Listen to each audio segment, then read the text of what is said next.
여러분, 코리아 바다스가 막ဖွင့်ခြင်းတိုင်း ဖွင့်လို့မရဘူးဆိုတာကိုသိလား မသိဘူးမလား ဒီနေ့ဘယ်ပစ္စည်းတွေကဘယ်စကားလုံးသုံးပြီးဖွင့်ရမလဲဆိုတာကိုပြောပြပေးမယ်စုံတိကြည့်တော့နော် 뱃디 찬문을 열어요. 찬문을 열어요. 뱃니 책을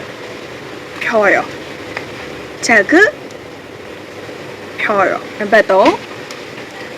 눈을 떠요.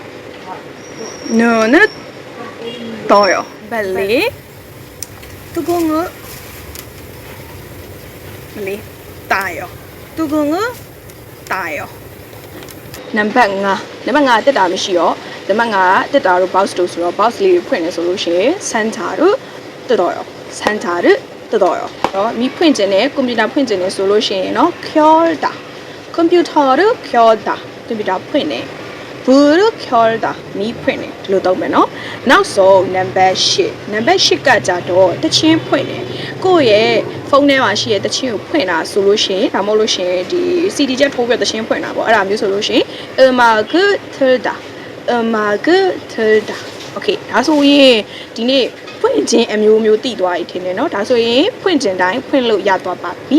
နောက်နေ့ကြလို့ရှိရင်တော့ပိတ်တာနဲ့ပတ်သက်ပြီးတော့ထပ်ပြောပြမယ်เนาะဒီနေ့တော့ဒီလောက်ပါပဲကိုယ်တိုင်လည်းဖွင့်တာနဲ့ပတ်သက်ပြီးတော့ sentence လေးတိစောက်ပြီး comment တွေမှာရေးခဲ့ပေးပါဦးเนาะ